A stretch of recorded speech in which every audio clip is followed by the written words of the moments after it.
मित्रों, मैं सतीश अग्रवाल एक बार फिर उपस्थित हूँ हमारी लोकप्रिय धारावाहिक हेल्थ केयर के साथ। मित्रों, आप सभी के स्नेह और प्रेम के साथ साथ आज हम इस लोकप्रिय धारावाहिक की 206 206 एपिसोड में प्रवेश कर रहे हैं और चैनल के प्रबंध संपादक डॉक्टर चंदुभाई सोजेती जी, इन्होंने हमेशा से एक अनुरोध रखा है कि पूरे विश्व में कुछ एक जो खास दिवस मनाए जाते हैं उन पर संबंधित विशेषज्ञों द्वारा बुलाकर हमारे जन सामान्य का उचित मार्गदर्शन हो। इसी श्रृंखला में हर वर्ष 4 मार्च को विश्व स्थूलता दिवस यानी वर्ल्ड ओबेसिटी डे मनाया जाता है और आज इस विषय पर मार्गदर्शन हेतु जिन विशेषज्ञों को हमने आमंत्रित किया, पहले मैं आपसे उनका परिचय करा दूं।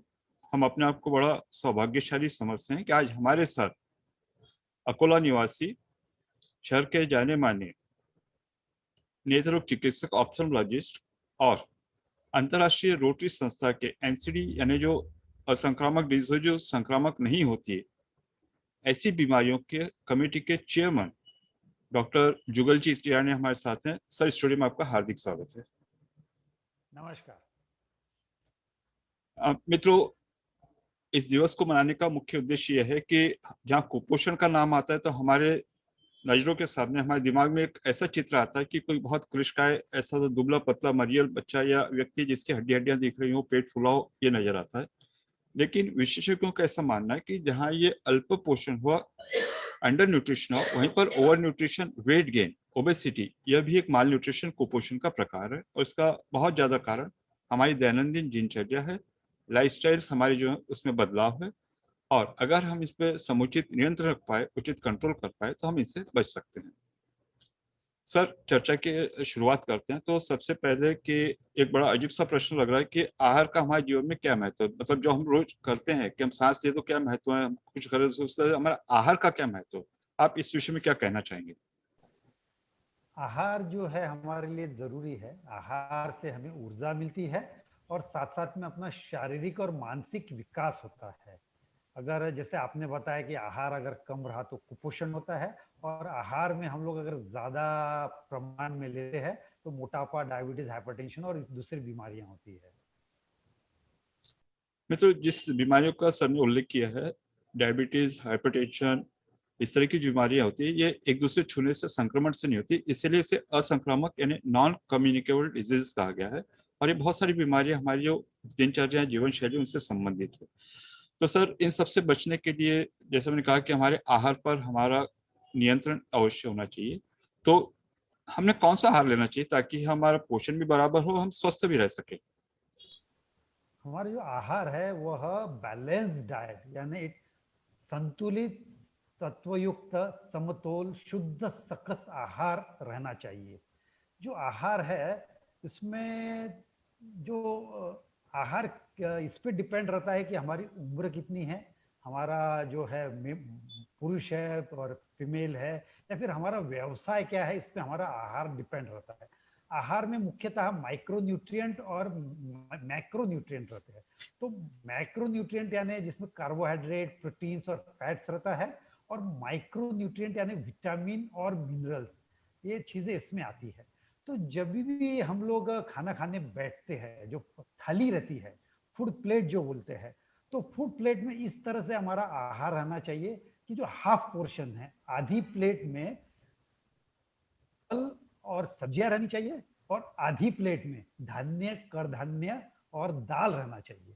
जो आधा प्लेट बताया मैंने आपको, जिसमें कि सब्जियां और फल रहना चाहिए, तो इसमें से 2/3 यानी 2/3 जो है वह सब्जियां रहनी चाहिए और 1/3 यानी 1/3 जो है वह फल रहना चाहिए। और जो सब्जियां और फल जो है वह फ्रेश रहना चाहिए और अलग अलग तरह के, अलग अलग कलर के रहना चाहिए। जो सब्जियां और फल जो है हरी रहना चाहिए, पीली रहना चाहिए, लाल रहना चाहिए, सफेद रहना चाहिए, ताकि हमें अलग अलग प्रकार के विटामिन एंड मिनरल्स मिल सके। और इसमें विटामिन एंड मिनरल्स तो रहता ही है फलों में और सब्जियों में, इसमें फाइबर्स भी रहता है।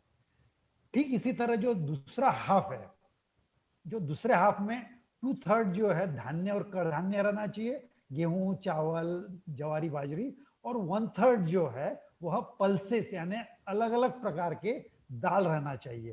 तो ये जो दाल और धान्य कडधान्य है, इससे हमें कार्बोहाइड्रेट मिलता है, प्रोटीन्स मिलते हैं।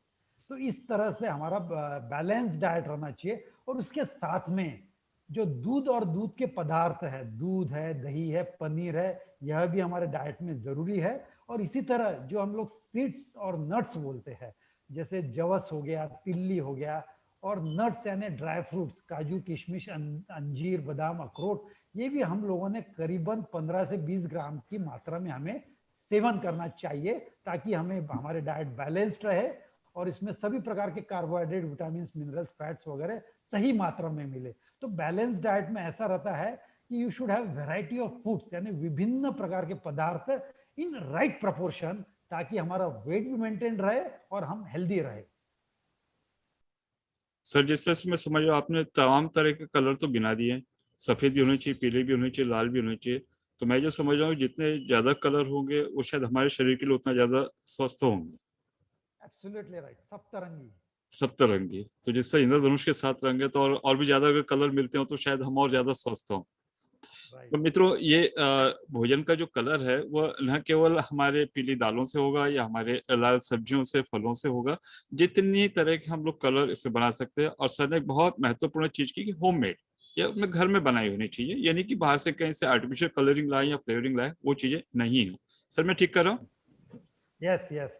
तो हम लोग जो जंक फूड बोलते हैं, यानी लोगों को ये लगता है जंक फूड यानी पिज्जा, बर्गर वगैरह, और बाहर जो पिज्जा बर्गर तो जंक फूड है, कोल्ड ड्रिंक्स वगैरह भी, जो भी हम चीज बाहर की खाते हैं, एवरीथिंग इज जंक फूड। हाँ घर का जो है सात्विक, समतोल, संतुलित आहार रहता है, और बाहर की हर चीज जो है वह जंक फूड रहती है। सर, अब एक थोड़ा सा यहाँ पर एक संभ्रम की स्थिति होती, कंफ्यूजन की, कि आपने जिस तरह से कहा कि इसमें जितनी भी आपने कहा कडधान्य कहा, ये कहा, पर मैंने उसमें तेल कहीं देखा नहीं हो, मिर्ची कहीं देखा नहीं हो, शक्कर कहीं देखा नहीं हो। और हमारे यहाँ पर जो हमारी परंपरागत जो हमारी भोजन शैली होती है, उनमें ये चीजें बहुत ज्यादा होती हैं कि हमारे कहीं अगर पार्टियों की फंक्शन हो तो मिठाइयाँ कितनी तरह की थी, जो सामान हो कितने तेल में बने हुए थे। ये नहीं हो कि सूखा सूखा जैसे कहा जाए कि बीमारों का खाना है। तो दोनों बैलेंस कैसे करें सर?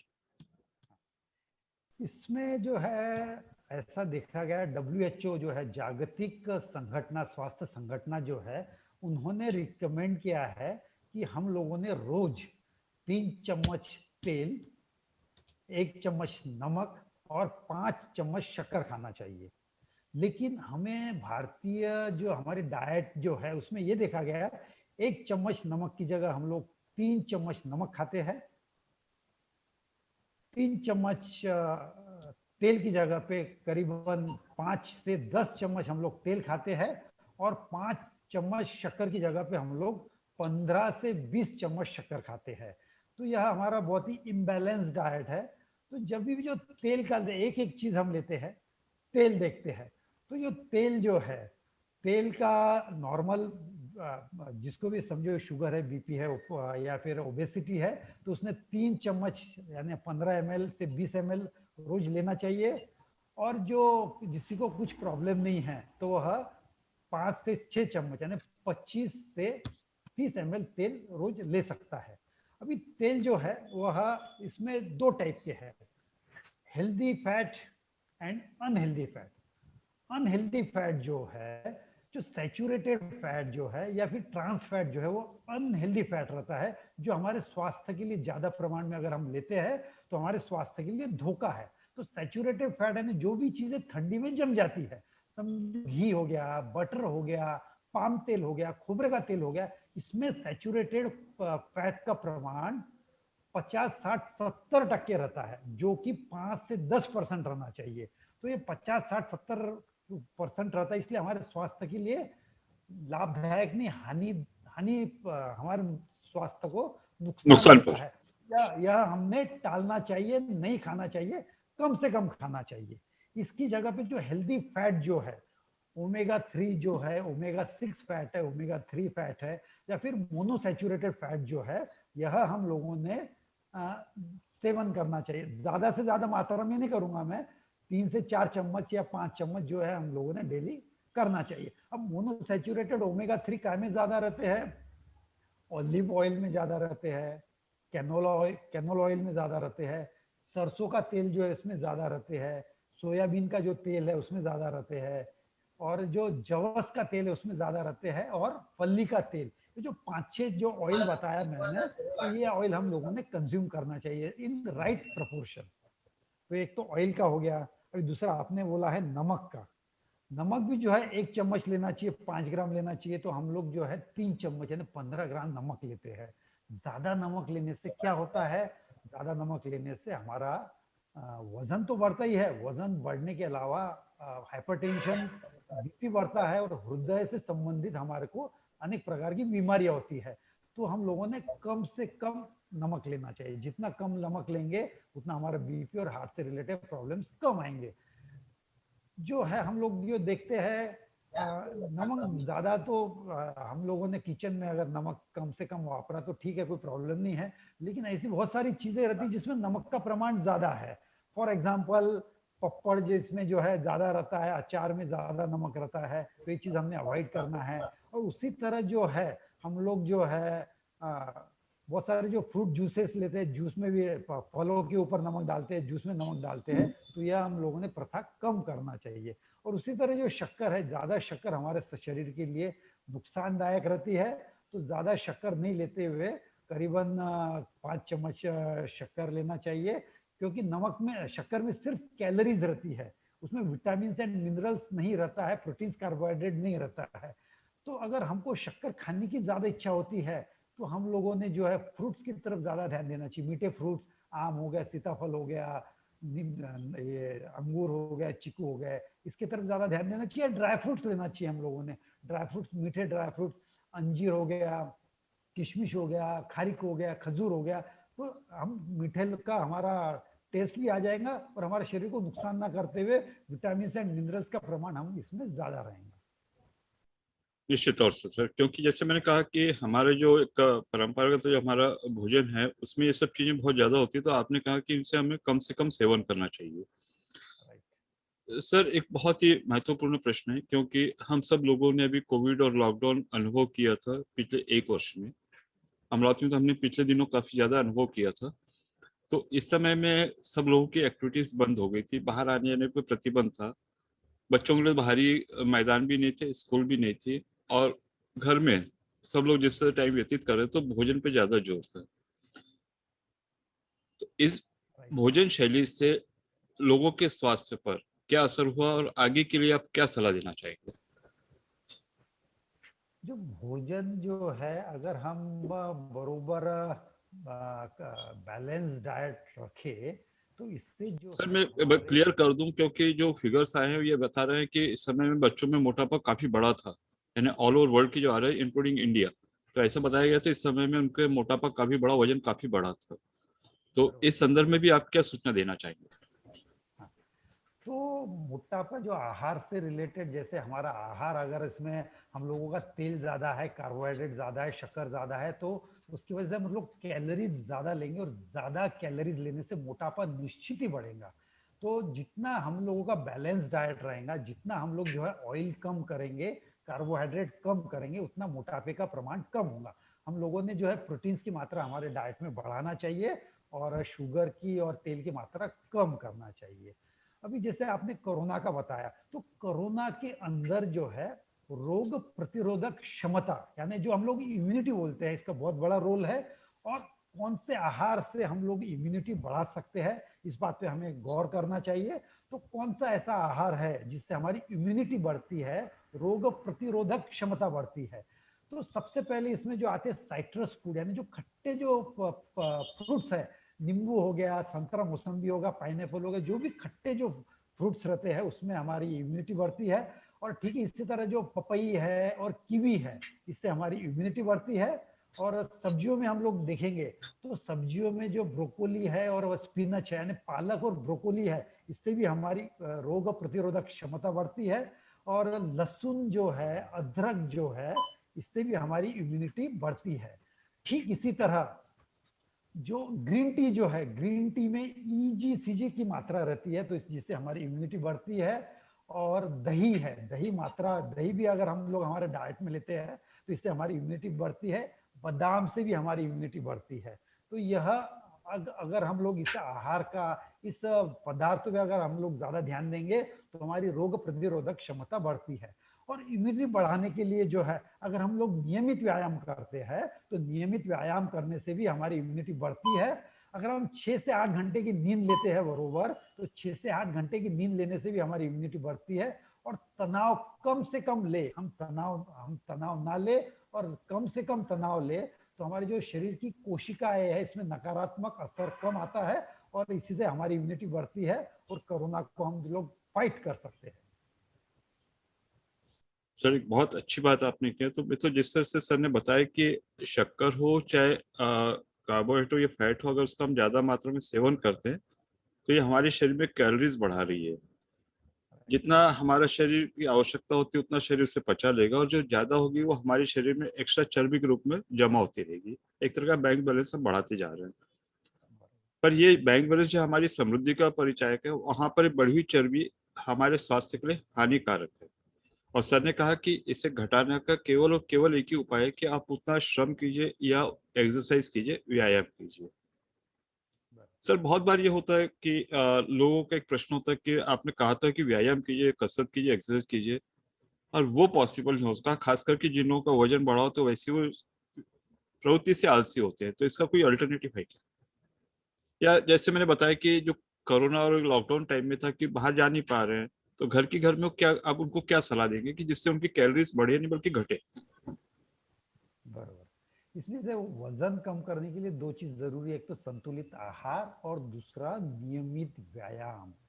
ये जो व्यायाम जो है, व्यायाम क्यों करना चाहिए? जिस तरह हम लोग टू व्हीलर और फोर व्हीलर को फाइन ट्यून करते हैं ताकि उसका एवरेज बढ़े, परफॉर्मेंस बढ़े, ठीक उसी तरह नियमित व्यायाम करने से हम लोगों की बॉडी ट्यून अप होती है, शक्ति बढ़ती है, ताकत बढ़ती है, गति बढ़ती है, स्टेमिना बढ़ता है, सहनशीलता बढ़ती है, एंड्योरेंस बढ़ता है।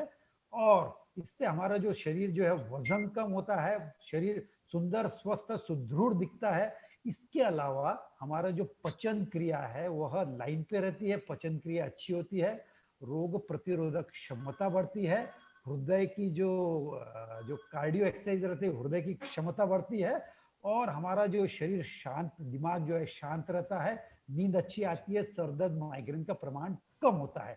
तो यह जो नियमित व्यायाम करने के फायदे, वजन घटाने के अलावा हमारा शरीर पूरा फिट, ट्यून और अच्छा रहता है। तो अभी हम लोगों ने व्यायाम करना चाहिए, बरोबर है, लेकिन अब कौन सा व्यायाम करना चाहिए, कितनी देर करना चाहिए, ये भी लोगों के सामने बहुत बड़ा प्रश्न चिन्ह रहता है। तो हम लोगों ने जो है नियमित व्यायाम शुरुआत में कम से कम 20 से 30 मिनट में करना चाहिए, और जैसे जैसे you should start at comfort level, आपका जो कंफर्ट लेवल उस पर चालू करना चाहिए, और जैसे जैसे हमारा कंफर्ट लेवल बढ़ता है उसी तरह हमारा 30 मिनट से 40 मिनट और 1 घंटा हम लोगों ने नियमित व्यायाम करना चाहिए। यानी 20 से 30 मिनट से लेके हम लोग 1 घंटे तक के रोज नियमित व्यायाम कर सकते हैं। अभी जो हफ्ते में 7 दिन रहते हैं तो हम लोगों ने 5 से 6 दिन व्यायाम करना चाहिए और 1 से 2 दिन रेस्ट लेना चाहिए। अब व्यायाम जो है कौन से प्रकार के व्यायाम करना चाहिए, तो मेन 3 प्रकार के व्यायाम होते हैं, 3 कैटेगरीज के व्यायाम होते हैं। एक तो जिससे हृदय की कार्डियो जो एक्सरसाइज बोलते हैं, हृदय की क्षमता बढ़ती है, जैसे वॉकिंग, ब्रिस्क वॉकिंग हो गया, रनिंग हो गया, साइकिलिंग हो गया, क्रिकेट, फुटबॉल हो गया, जिससे हमारे हार्ट रेट बढ़ते हैं, हृदय की कार्य क्षमता बढ़ती है। दूसरा जो हो गया मस्कुलर एक्सरसाइज हो गया, इससे जिससे बॉडी फिट, टोन्ड और मस्कुलर हो, जैसे जिम में जाने के बाद में हम लोग वेट लिफ्टिंग करते हैं, है ना, तो जिससे वेट लिफ्टिंग करते हैं और स्ट्रेचिंग करते हैं, तो इससे हमारा जो है बॉडी मस्कुलर होती है। और ठीक तीसरा कैटेगरी जो है जिससे बॉडी फ्लेक्सिबल हो, लवचिक हो, जैसे योगा हो गया, स्ट्रेचिंग हो गया, स्विमिंग हो गया, डांसिंग हो गया, जिससे बॉडी लवचिक हो। तो लवचिक, फ्लेक्सिबिलिटी, मस्कुलर और कार्डियो, इन तीनों का कॉम्बिनेशन रहना चाहिए। तो कभी ये एक्सरसाइज करे, कभी एक्सरसाइज करे, ताकि हमारा बॉडी पूरी तरह से फिट, टोन, मस्कुलर और कार्डियो फिट हो। तो इस तरह के एक्सरसाइज करना चाहिए हम लोग। सर बहुत ही अच्छी बात आपने कही कि रेगुलर एक्सरसाइज से न केवल हमारी बॉडी ठीक होगी बल्कि इसके हमें मानसिक और मनोवैज्ञानिक फायदे भी होंगे। और जैसा आपने कहा कि 20 से 30 मिनट करना हमारे कंफर्ट जोन से, तो ये सभी के लिए नियम लागू नहीं होगा कि इसने कितना करना है, हर व्यक्ति के हिसाब से बदलते जाएगा। और जैसे जैसे आपकी क्षमता बढ़ती जाती है उस सबसे आप आगे बढ़ा सकते हैं। मित्रों, जैसे सर ने कहा वैसे WHO जो विश्व स्वास्थ्य संगठन, उन्होंने कहा कि आपको दिन में कम से कम आधे घंटे नियमित व्यायाम करना है। अगर आधे घंटे एक साथ में पॉसिबल ना हो तो आप दिन में 2 बार इसको डिवाइड करके 15-15 मिनट कर सकते हैं। सर ने जिस तरह कहा कि आपकी जिस तरह से लवचिकता, फ्लेक्सिबिलिटी बढ़नी चाहिए, आप अपनी जगह से खड़े होइए, ऑफिस में खड़े तो वहाँ खड़े खड़े आप जॉगिंग कर लीजिए, ब्रिस्क वॉकिंग कर लीजिए, तेजी से चलने का आप काम कर लीजिए, लेकिन सुस्त ना रहिए। सर, एक आपका बड़ा पसंदीदा प्रश्न होता है जो मैं जनता के सामने लगाना चाहूंगा कि हमारी एक सामाजिकता के नाम पर हम बार बार चाय पीते हैं, कहीं भी गए तो आधी कप चाय। तो इस चाय के विषय में आप क्या सलाह देना चाहिए?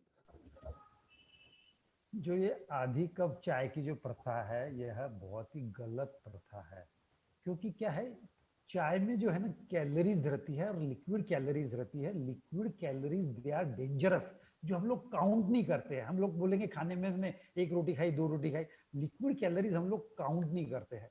आप दिन में एक, जब हम चाय पीते हैं तो उसमें 2 चम्मच शक्कर रहती है, यानी 2 चम्मच शक्कर यानी 10 ग्राम चम्मच, यानी 40 से 50 कैलोरीज है। तो हम 2 बार पीते हैं तो 100 कैलोरीज लेते हैं, और ज्यादा पीते हैं तो 150-200 कैलोरीज लेते हैं। तो हम लोग जो है इसको कैलकुलेट करें महीनों में, सालों में, 10 सालों में, तो इससे हमारा करीबन जो है हजारों लाखों कैलोरीज जमा हो जाएंगे। यानी 5 से 10 किलो जो है, हम लोग कहने में हरकत नहीं कि 5 से 10 किलो आपका चाय की वजह से वजन बढ़ रहा है। तो यह प्रथा बहुत ही गलत है।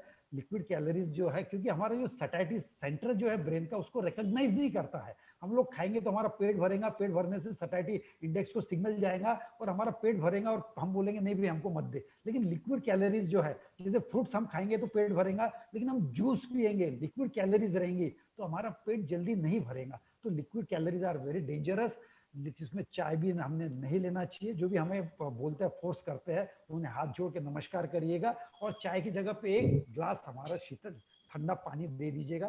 तो वो हिसाब से हमारा दिन में का 2-3 लीटर पानी पीने का टारगेट भी हो जाएगा, और हमें 0 कैलोरीज मिलेंगी। तो आप नम्रता से उन्हें बताइएगा कि हमारे 1 गिलास पानी दे दीजिएगा। लिक्विड कैलोरीज अवॉइड करिए, liquid calories they are very dangerous.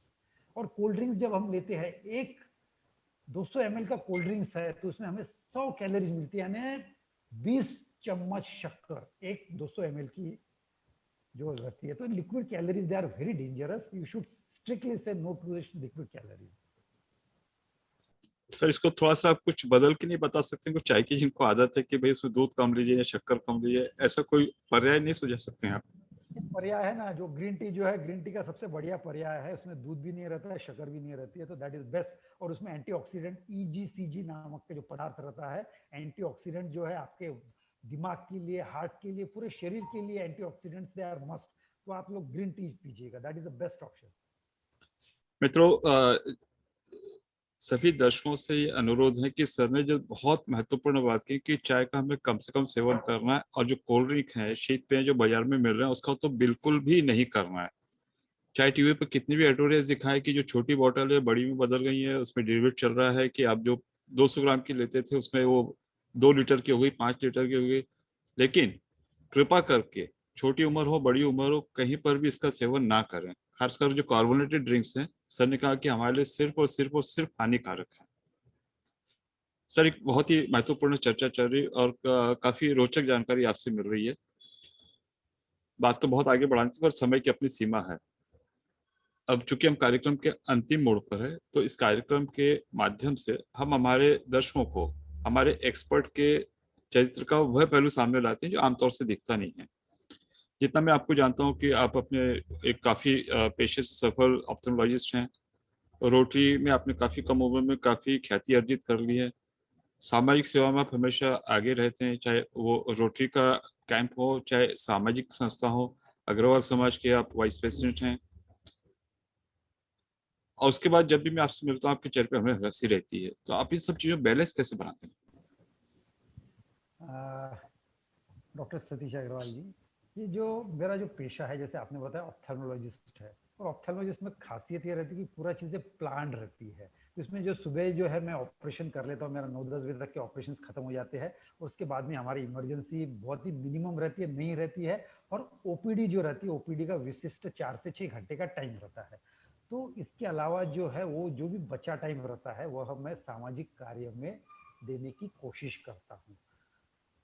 दूसरा जो है ये जो इट इज इमरजेंसी नहीं रहने से और ऑपरेशन सुबह होने से जो है काफी समय फ्री रहता है। तो ये जो टाइम मैनेजमेंट और प्लानिंग की वजह से मैं सामाजिक कार्य कर सकता हूँ। और इसके पीछे मुझे पूरा फैमिली का सपोर्ट भी रहता है। मेरे मिसेस डॉक्टर शिल्पा चिरानी, वो भी गायनेकोलॉजिस्ट है, उसका पूरा फैमिली सपोर्ट रहता है।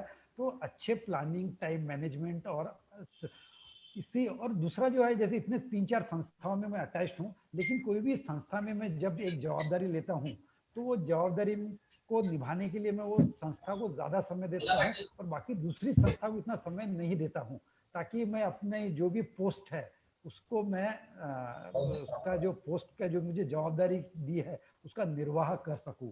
तो उस हिसाब से मेरा टाइम मैनेजमेंट अच्छा हो जाता है और मुझे सामाजिक सामाजिक कार्य का शौक भी है। और it is like my hobby. जैसे मेरा फिटनेस है, मैं रनिंग करता हूँ, साइकिलिंग करता हूँ, जॉगिंग करता हूँ, जैसे फिटनेस मेरी हॉबी है, तो वो सामाजिक कार्य जो है मेरी हॉबी है। और जिस चीज में अपनी इच्छा रहती है उसके लिए हम लोग निश्चित ही समय निकाल सकते हैं। तो यह दैट इज यह कारण है और मैनेजमेंट होने से मैं समय देता हूँ। निश्चित तौर से ये हमारे दर्शकों के लिए एक प्रेरणादायक भी है कि आपने कहा कि सबसे पहली बात टाइम मैनेजमेंट है, दूसरा सेंस ऑफ कमिटमेंट की जिस काम को आप हाथ में लेते हैं उसे पूरी करते हैं और एक समय में एक ही काम हाथ में लेते हैं। आपने डॉक्टर शिल्पा भाभी का उल्लेख किया कि वे आपकी पूरी मदद करते हैं, पर मैं ये मानता हूँ कि ये दो हाथ की ताली होती है कि जितना टाइम आप उनको देते हैं उतना ही टाइम वो आपको देती हैं। हमारी तरफ से फिर भी अभिनंदन की पात्र हैं। सर, आपने कहा कि बचे हुए समय में मैं समाज कार्य को महत्व देता हूँ। व्यक्तिगत प्रश्न है, लेकिन मैं पूछना चाहता हूँ कि इससे आपको क्या हासिल होता है? जो सामाजिक कार्य करने से जो है, जैसे फॉर एग्जांपल मैं ऑपरेट करता हूँ तो ऑपरेट करने में मुझे चार्जेस मिलते हैं, लेकिन जो सामाजिक हम लोग जो रोटरी के मार्फत जो या दूसरी भी सामाजिक संस्थाओं के मार्फत जब हम लोग कार्य चैरिटी में कम से कम रेट्स में फ्री में जब हम लोग अपनी सेवाएं देते हैं, तो उस समय जो अपने मानसिक सुकून जो मिलता है वो बहुत जरूरी है। और जो लोग जैसे प्राइवेट पेशेंट्स हमें पैसे देते, चार्जेस देते हैं, और जो हम लोग फ्री में करते हैं और जो चैरिटेबल में करते हैं, जो हमें दुआएं जो देते हैं, जो दुआएं दे के जो है कहीं ना कहीं से जो है हमें शांति मिलती है। और हमारे जो भी हमारे जो भी काम अच्छे हो रहे हैं वो डायरेक्टली इनडायरेक्टली जो है पूरी जो बोलते हैं कि पूरी दुनिया की जो ये है वो अच्छे कामों में हमें लगाने में मदद करती है। तो वह डायरेक्टली इनडायरेक्टली हमें फायदा होता है, दिमाग को शांति मिलती है। और जो भी हम लोग रोग मुक्त है, डायबिटीज नहीं है, हाइपरटेंशन नहीं, ओबेसिटी नहीं है, वह सभी लोगों का हमें दुआ है जो कि हमें काम में आ रही है। निश्चित तौर से जिस आध्यात्मिक लेवल पे आपने इस बात को कही है और जिस तरह की मानसिक संतुष्टि की आपने बात कही है, फिजिकल फिटनेस तो ये आपके अपने श्रम का कारण है, लेकिन उसके साथ में जो मानसिक संतुष्टि और मेंटल हेल्थ, साइकोलॉजिकल हेल्थ, ये इसमें इन सामाजिक कार्यों का तो निश्चित तौर से अपना अपना योगदान है। मित्रों, डॉक्टर जुगल जी चिरानिया ने जो बात हमसे कही है कि हम समाज के प्रति अपना कुछ उत्तरदायित्व रखते हैं, कि हम समाज से जहाँ लेने की बात करते हैं वहीं हमारे उत्तरदायित्व होता है कि हम समाज को दें। जरूरी नहीं कि आप भी डॉक्टर चिरानिया बन के सबके आंखों का ऑपरेशन करें, जरूरी नहीं कि आप रोटरी इतने ऊंचे पद पर, अपनी तरफ से आपसे जो बन सकता है किसी भी रूप में अगर आप किसी की मदद करते हैं और बिना किसी स्वार्थ के बदले की भावना से करते हैं, तो निश्चित तौर से आपको एक अपने आप में कुछ होने का एक आपको अनुभव देगा, एहसास दिलाएगा और कहीं ना कहीं आपको एक मानसिक संतोष प्रदान करेगा। मित्रों, जैसा मैंने कहा कि इस समय की सीमा के चलते हमें बातचीत रोकनी पड़ रही, हालांकि मुद्दे बहुत सारे थे, बातचीत बहुत अच्छी थी और हम उम्मीद करेंगे डॉक्टर चिरानिया से हमारी विनती भी कि जब हम आगे इन्हें आमंत्रित करें तो निश्चित तौर से हमारे साथ रहेंगे। सर, मैं आपकी तरफ से अपनी बिना पूछे आपकी तरफ से मैं हामी भर रहा हूँ, मैं सही कर रहा हूँ? बिल्कुल बिल्कुल बिल्कुल सर। तो अब जबकि ये विदा का समय आ गया, तो इस आश्वासन के साथ ही अगले हफ्ते एक नए विषय पर एक नए एक्सपर्ट साहब से फिर से बातचीत होगी। और डॉक्टर जुगल चिरानिया सर, जिस अनूठे विषय पर जितने अच्छे और रोचक ढंग से आपने हमारे दर्शकों का जो मार्गदर्शन किया है, उसके लिए हम हृदय से आपके आभारी हैं। धन्यवाद, नमस्कार।